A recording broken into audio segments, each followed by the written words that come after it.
ونصلي على رسوله الكريم أما بعد أعوذ بالله من الشيطان الرجيم بسم الله الرحمن الرحيم والفجر وليال عشر والشفع والوتر والليل إذا يسر هل في ذلك قسم لذي حجر صدق الله العظيم وصدق رسوله النبي الكريم الأمين ونحن على ذلك لمن الشاهدين والشاكرين والحمد لله رب العالمين اللهم صل على سيدنا ومولانا محمد وعلى آل سيدنا ومولانا محمد وبارك وسلم۔ ایک دو دن کے بعد ذی الحج کا مہینہ شروع ہونے والا ہے۔ اس مہینے کے جو ابتدائی ایام ہیں ان کی بہت زیادہ فضیلت نبی پاک صلی اللہ علیہ وسلم نے ارشاد فرمائی ہے۔ یہ ذی الحج کے 10 دن، ان میں خاص طور پر اللہ تعالیٰ نے 2 عبادتیں مقرر فرمائیں۔ ان میں سے ایک عبادت حج کی ہے اور ایک عبادت قربانی کی ہے، جو ان خاص دنوں کے ساتھ ہی متعین ہے، ان متعین دنوں کے ساتھ خاص ہے۔ اس کے علاوہ کسی اور دنوں کے اندر یہ عبادت نہیں ہو سکتی۔ نبی پاک صلی اللہ علیہ وسلم نے ارشاد فرمایا کہ اللہ تعالیٰ کو ان دنوں کا کوئی بھی عمل ذی الحج کے 1 سے لے کر 10 ذی الحج تک رات میں دن میں کیا ہوا کوئی بھی عمل، یہ اللہ تعالیٰ کو بقیہ تمام دنوں سے افضل ہے۔ اللہ تعالیٰ کے ہاں یہ عمل زیادہ محبوب ہے، زیادہ افضل ہے۔ علماء اکرام فرماتے ہیں رمضان المبارک کے بعد اگر کسی دن کو، کسی رات کو فضیلت حاصل ہے تو وہ یہ ذی الحجہ کے 10 دن ہیں جن کو اللہ کی طرف سے یہ فضیلت حاصل ہے کہ جن کے اندر کیا ہوا عمل ان کا ثواب اس قدر بڑھ جاتا ہے کہ علماء اکرام فرماتے ہیں کہ ان کی راتیں اتنی قیمتی ہیں کہ ایک ایک رات کے اندر کی ہوئی عبادت اللہ تعالیٰ کے ہاں لیلۃ القدر کی عبادت کے برابر ہے۔ لیلۃ القدر کی رات کے برابر، شب قدر کے برابر ایک ایک رات کی عبادت کا ثواب ان 10 راتوں کا ہے۔ اس لیے ہمیں چاہیے کہ ہم ان دنوں کو، ان راتوں کو قیمتی بنائیں کہ ان میں جتنا زیادہ سے زیادہ ہو سکے دن میں، رات میں ہم عبادت کی طرف توجہ کریں، اور عبادت میں ذکر و اذکار کی طرف، نوافل کی طرف اور تلاوت کی طرف توجہ کریں اور اس کا خوب اہتمام فرمائیں۔ ان ایام میں کثرت کے ساتھ ہمیں درود پاک پڑھنا چاہیے، کثرت کے ساتھ ذکر و اذکار کرنا چاہیے، اور کثرت کے ساتھ نوافل ادا کرنے چاہیے۔ یہ وہ ایام ہیں جن کے بارے میں فقیہ ابو اللیث علامہ سمرقندی رحمۃ اللہ علیہ فرماتے ہیں، انہوں نے ایک روایت نقل کی کہ حضرت موسیٰ علیہ السلام کو اللہ تعالیٰ نے 5 دعائیں عطا فرمائی تھیں، اور یہ 5 دعائیں اللہ تعالیٰ نے حضرت موسیٰ علیہ السلام کو ان دنوں کے اندر عطا فرمائی تھیں۔ یہ 5 دعائیں بہت قیمتی ہیں جن کے بارے میں علماء اکرام یہ فرماتے ہیں کہ جس بندے نے یہ دعائیں پڑھ لیں اللہ تعالیٰ کے انوار و برکات اس بندے کو حاصل ہوتے ہیں۔ اور یہ وہ 5 دعائیں ہیں جو اللہ تعالیٰ نے حضرت موسیٰ علیہ السلام کے بعد انجیل میں حضرت عیسیٰ علیہ السلام پر بھی نازل فرمائی، یہ دعائیں۔ اور ان کی فضیلت کے بارے میں جب سوال کیا گیا تو حضرت عیسیٰ علیہ السلام نے ارشاد فرمایا کہ ان کی فضیلت ان 10 دنوں کے اندر پڑھنے کی اتنی زیادہ ہے کہ جس کا بیان کرنا زبان سے بالا تر ہے، اس کا بیان نہیں انسان کر سکتا کہ اتنی زیادہ فضیلت ہے۔ ایک اللہ والے گزرے ہیں حضرت ہاشم بن قاسم رحمۃ اللہ علیہ، وہ فرماتے ہیں کہ ایک آدمی نے مجھے بتایا کہ اس نے یہ دعائیہ کلمات ان 10 دنوں میں پڑھے، ذی الحجہ کے 10 دنوں میں یہ دعائیہ 5 کلمات اس نے پڑھے۔ خواب میں دیکھا کہ اس کے گھر میں نور کے 5 طبق ایک دوسرے کے اوپر رکھے ہوئے ہیں اور روشن ہیں۔ اور یہ 5 دعائیں کون سی ہیں؟ پہلی دعا ہے لا الہ الا اللہ وحدہ لا شریک لہ لہ الملک ولہ الحمد یحیی و یمیت وہو حی لا یموت بیدہ الخیر وہو علی کل شیء قدیر، یہ پہلی دعا ہے۔ دوسری دعا اشہد ان لا الہ الا اللہ وحدہ لا شریک لہ الہا واحدا احدا صمدا لم يتخذ صاحبۃ ولا ولدا۔ تیسری دعا اشہد ان لا الہ الا اللہ وحدہ لا شریک لہ احد صمد لم یلد ولم یولد ولم یکن لہ کفوا احد۔ چوتھی دعا اشہد ان لا الہ الا اللہ وحدہ لا شریک لہ لہ الملک ولہ الحمد یحیی و یمیت وہو حی لا یموت بیدہ الخیر وہو علی کل شیء قدیر۔ پانچویں دعا حسبی اللہ وکفی سمع اللہ لمن دعا لیس وراء اللہ منتہا۔ یہ 5 دعائیں ہیں جن کے بارے میں حضرت موسیٰ علیہ السلام بھی اپنی قوم کو فضیلت بتا گئے، حضرت عیسیٰ علیہ السلام بھی بتا گئے، اور اس امت کے سامنے بھی یہ 5 دعائیں رکھ دی گئیں کہ ان کو بار بار پڑھا جائے ان 10 دنوں کے اندر۔ اور ان کے فضائل و مناقب حضرت عیسیٰ علیہ السلام یہ بتا کر گئے کہ جو بیان کرنے سے بھی بالا تر ہیں، کہ ان کو آدمی بیان ہی نہیں کر سکتا، اتنے زیادہ ہیں۔ نبی پاک صلی اللہ علیہ وسلم کے زمانے میں حضرت عائشہ صدیقہ رضی اللہ تعالیٰ عنہ فرماتی ہیں کہ ایک نوجوان تھا جو ذی الحج کا چاند نظر آتے ہی روزہ رکھنا شروع کر دیتا۔ ایک دن نبی پاک صلی اللہ علیہ وسلم نے اس کو بلایا اور پوچھا کہ آپ یہ روزہ کیوں رکھتے ہیں؟ اس نے کہا کہ میرے ماں باپ آپ پر قربان ہوں یا رسول اللہ صلی اللہ علیہ وسلم، یہ حج کے اور دینی شعائر کے دن ہیں، کیا بعید ہے کہ اللہ تعالیٰ ان اعمال والے لوگوں کی دعاؤں میں مجھے بھی شامل کر لیں؟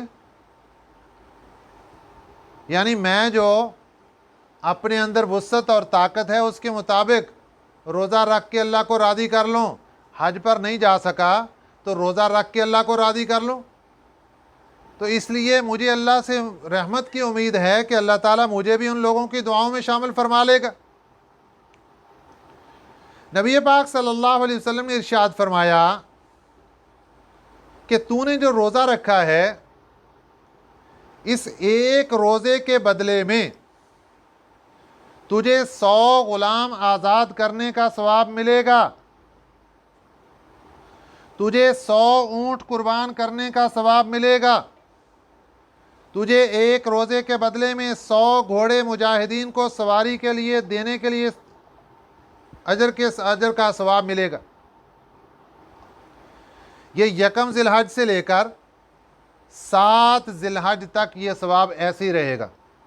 روزانہ کا ہر روزے کا ثواب، 100 غلام آزاد کرنے کا، 100 اونٹ قربانی کرنے کا، 100 گھوڑے مجاہدین کو سواری کے لیے دینے کا ثواب۔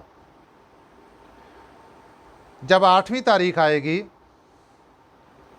تو اس کا ثواب بڑھ جائے گا اور دگنا ہو جائے گا، بلکہ 10 گنا ہو جائے گا۔ 8ویں تاریخ میں 1000 غلام آزاد کرنے کا ثواب ملے گا۔ 8ویں کے روزے کا ثواب 100 اونٹ کی بجائے 1000 اونٹ قربان کرنے کا ملے گا، اور 8ویں کا ثواب 1000 گھوڑا مجاہدین کو سواری کے لیے دینے کا ثواب ملے گا۔ اور جب آ جائے گا عرفہ کا روزہ، 9ویں تاریخ کا روزہ، اس میں یہ ثواب بڑھ جائے گا اور 2000 غلاموں کو آزاد کرنے کا ثواب ملے گا۔ 2000 اونٹ اللہ کے راستے میں قربان کرنے کا ثواب ملے گا۔ 2000 گھوڑے مجاہدین کو سواری کے لیے دینے کا اجر و ثواب اللہ کی طرف سے ملے گا۔ اور اس کے ساتھ ساتھ یہ ہر ایک دن کا روزے کا ثواب 1 سال کے روزے کے برابر، اور یوم عرفہ 9ویں تاریخ کے روزے کا ثواب 2 سال کے روزوں کے برابر۔ یہ اتنے قیمتی دن، اور جو 10ویں تاریخ ہوگی اس دن عید ہوگی، اس دن روزہ رکھنا درست نہیں ہوگا، اس لیے 9 دن ہیں روزے کے، اور بقیہ عبادات نوافل پڑھنے ہیں، ذکر و اذکار کرنے ہیں، وہ پورے 10 دن۔ جہاں تک معاملہ روزے کا ہے وہ صرف 9 دن کا روزہ ہوگا، 10ویں دن کے روزہ رکھنے کی اجازت نہیں ہوگی۔ حضرت موسیٰ علیہ السلام اللہ تعالیٰ سے ہم کلام ہونے کے لیے کوہ طور پر تشریف لے گئے۔ اللہ تعالیٰ نے آپ کو حکم فرمایا کہ آپ 1 مہینے کا قیام کریں۔ آپ نے 1 مہینے کا قیام کیا تو اللہ نے فرمایا 10 دن اور اوپر۔ یہ 10 دن جو اللہ تعالیٰ نے اور اوپر لگوا کے حضرت موسیٰ علیہ السلام کا چلہ پورا کروایا تھا، یہ 10 دن یہی ذی الحجہ کے 10 دن تھے۔ یہ اتنے قیمتی دن ہیں کہ یہ وہ 10 دن ہیں جن کی برکت سے حضرت موسیٰ علیہ السلام کو اللہ سے ہم کلام ہونے کا شرف حاصل ہوا۔ حضرت عبداللہ ابن عمر رضی اللہ تعالیٰ عنہ سے روایت ہے، نبی پاک صلی اللہ علیہ وسلم نے ارشاد فرمایا کہ یہ دن ایسے ہیں کہ ان میں اعمال صالحہ اللہ تعالیٰ کو بہت محبوب ہیں، اور اللہ تعالیٰ کے نزدیک ان دنوں کے اعمال بہت زیادہ عظمت والے ہیں بقیہ دنوں کی بنسبت۔ لہٰذا ان دنوں میں کثرت کے ساتھ لا الہ الا اللہ، الحمدللہ، اللہ اکبر اور دیگر ذکر و اذکار جتنا ممکن ہو سکے یہ کثرت کے ساتھ کرنے چاہیے۔ سب سے زیادہ جو ذکر بزرگان دین سے ثابت ہے وہ ہے اللہ اکبر کا، تکبیر کا۔ کثرت کے ساتھ وہ تکبیر کا، اللہ اکبر کا ذکر کیا کرتے تھے۔ اس لیے ہمیں بھی چاہیے کہ ہم ان اعمال کو اپنے اندر جاری کریں اپنے روزمرہ کی زندگی میں، اور ان سے فائدہ اٹھائیں۔ اب ہماری صورتحال یہ ہے کہ ہم جو دین کے کام ہیں ان کی طرف توجہ کم دیتے ہیں۔ پہلی بات تو یہ کہ ہم دین کے مقابلے میں دنیا کو بہت زیادہ ترجیح دیتے ہیں، اور پھر کبھی اگر دنیا سے ہٹ کر ہم دین کی طرف آتے بھی ہیں تو ہم یہ نہیں دیکھتے کہ شریعت کا تقاضا کیا ہے، شریعت کیا حکم دے رہی ہے۔ ہم دین کا کام کریں گے تو وہ بھی اپنی مرضی کے مطابق، شریعت کی مرضی ختم۔ دیکھنے والوں کو بتائیں گے جی ہم قرآن پڑھ رہے ہیں، دیکھنے والوں کو بتائیں گے دیکھو جی نیکی کا کام ہی کر رہے ہیں، کوئی برا کام، کوئی گناہ کا، کوئی غلط کام تو نہیں کر رہے۔ تو ٹھیک ہے نیکی کا کام کریں، لیکن نیکی کا کام اللہ تعالیٰ کے ہاں وہ قبول ہوگا جو کہ شریعت کے مطابق اور سنت کے مطابق ہوگا۔ اس کی مثال سنت اور بدعت کی علماء اکرام نے یہ دی ہے کہ آپ ایک لکھیں اور ایک لکھنے کے بعد اس کے دائیں طرف آپ 0 ڈال دیں تو یہ 10 بن جائے گا۔ گویا کہ آپ نے ایک کا مطلب ہے ایمان، آپ نے ایمان کی حالت میں نیکی کی تو آپ کو 10 گنا ثواب مل گیا، اور ایک 0 اور لگا دیں تو یہ بن گیا 100۔ کچھ اعمال ایسے کہ ان میں آپ کو 100 گنا ثواب مل گیا، یہ شریعت کے مطابق ہم چل رہے ہیں۔ دائیں طرف ہی ایک 0 اور بڑھا دیں تو اب یہ 1000 بن گیا، پھر ایک 0 اور بڑھا دیں تو یہ 10,000 بن گیا، ایک 0 اور بڑھا دیں تو یہ 1,00,000 بن گیا۔ تو شریعت کے مطابق جتنے عمل ہوتے جائیں گے وہ لاکھوں کروڑوں سے اربوں خربوں میں پہنچ جائیں گے۔ اب آپ دائیں طرف کی ساری 0 صفر ختم کر دیں۔ اب دیکھیں کہ 1 لگا کر آپ اس کی بائیں طرف 0 لگائیں، بائیں طرف 0 لگائیں۔ اب یہ جو 0 ہے یہ بتا رہی ہے کہ اس کا عمل بالکل 0 ہے، اس کا کوئی فائدہ نہیں۔ ایمان ہے، 1 کا مطلب ایمان ہے، لیکن وہ 1 کا 1 ہی ہے جو الٹی طرف بائیں طرف 0 لگی ہے، اس نے 1 کی ویلیو کم کر دی۔ دائیں طرف 0 لگے گی، 0 لگے گی، 1 کی ویلیو بڑھ کر 10 ہو جائے گی، 100 ہو جائے گی، 1000 ہو جائے گی، 10,000 لاکھوں کروڑوں اربوں تک پہنچ جائے گی۔ اور اگر ان سب 0 کو ختم کر دیں اور بائیں طرف ہم 0 لگائیں تو وہ 1 کی ویلیو کو بھی ڈاؤن کر دے گی، 1 کا 10واں حصہ۔ اب اس کے بعد 1 0 اور لگا دیں، اب اس نے 1 کی ویلیو اور کم کر دی اور 1 کا 100واں حصہ، پھر 1 0 اور لگا دیں۔ یہ جو الٹی طرف ہے یہ شریعت کے مخالف کام ہیں کہ ایک بندہ سمجھتا ہے کہ میں نیکی کا کام کر رہا ہوں لیکن سنت کے مطابق نہیں، شریعت کے مطابق نہیں کر رہا، تو اس کے یہ سارے کے سارے کام، جتنی محنت اس نے کر دی، یہ سارے کے سارے اس کے ایمان کے اندر کمزوری ہی پیدا کرتے ہیں، اس کے نیک اعمال بڑھتے نہیں ہیں۔ اعمال وہی بڑھتے ہیں جو اللہ کے ہاں قبول ہوتے ہیں۔ اور اللہ تعالیٰ کی رحمت دیکھیے کہ اللہ تعالیٰ ہمارے کمزور اعمال کو بھی قبول کر لیتے ہیں بشرطے کہ ان کے اندر اخلاص ہو اور شریعت کے مطابق ہوں۔ جیسے ایک غریب آدمی بغداد شہر کے پاس ایک گاؤں میں رہتا تھا، اس نے ایک دن سوچا کہ میں بغداد شہر جاتا ہوں اور وہاں جا کر بادشاہ وقت سے ملاقات کروں گا۔ اب وہ اپنی بیوی سے مشورہ کرنے لگا کہ میں نے بادشاہ کے پاس جانا ہے ملاقات کرنے کے لیے، تو میں کیا چیز لے کر ان کے پاس جاؤں؟ اس نے کہا کہ دیکھو ہمارے پاس جو کنواں ہے اس کا پانی بہت میٹھا ہے، لہذا آپ ایسے کرو کہ بادشاہ کے پاس یہ اپنے میٹھے کنویں کا پانی لے کر جاؤ۔ یہ ہمارے گھڑے کے اندر ڈلا ہوا پانی، کنویں کا میٹھا اور ٹھنڈا پانی، یہ بادشاہ کو شہر کے اندر ایسا کنواں کہاں میسر ہے؟ اس نے کہا بات تو ٹھیک ہے۔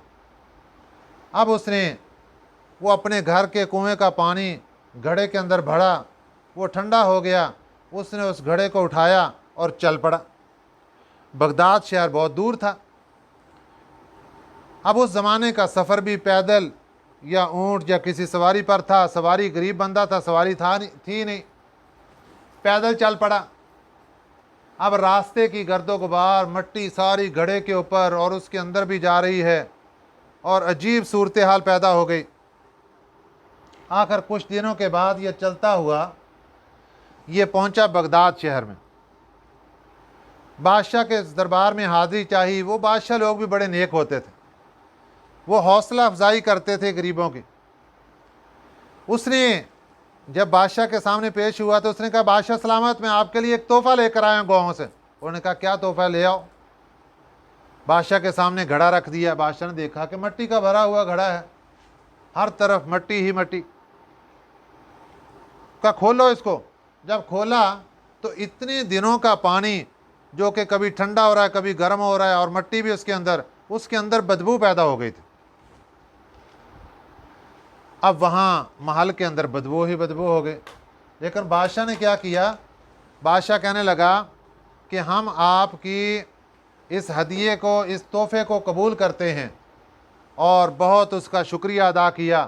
اور بادشاہ سلامت نے آرڈر کر دیا کہ اس نے ایک گھڑا پانی کا ہمیں گاؤں سے لا کر دیا ہے، اس لیے ایک گھڑا ہمارے خزانے سے بھر کے اس کو انعام کا دے دیا جائے۔ اب ایک گھڑا بھر کے انعام کا اس کے خزانے میں سے بادشاہ کو دے دیا گیا، بادشاہ نے اس کو دلوا دیا۔ اب جب واپس جانے لگا تو بادشاہ نے اس کو کہا کہ دیکھو اس کو واپس چھوڑ کر آؤ، اور اس کو جو ہمارا دریا ہے، دریائے دجلہ، اس کے کنارے سے اس کو گزارنا، آگے وہاں سے ہو کر جائے۔ اب جب وہ وہاں سے گزرا، اس نے دیکھا اتنا صاف شفاف پانی دریائے دجلہ کا، تو جو اس کے ساتھ آدمی تھا وہ اس کو کہنے لگا ذرا اس پانی کو، یہ کیا چیز ہے؟ اس نے کہا پانی ہے۔ اتنا زیادہ پانی؟ اس نے کہا ذرا اس کو پی کے دیکھو۔ دیکھا تو پانی بہترین، ٹھنڈا، خوشگوار، میٹھا پانی۔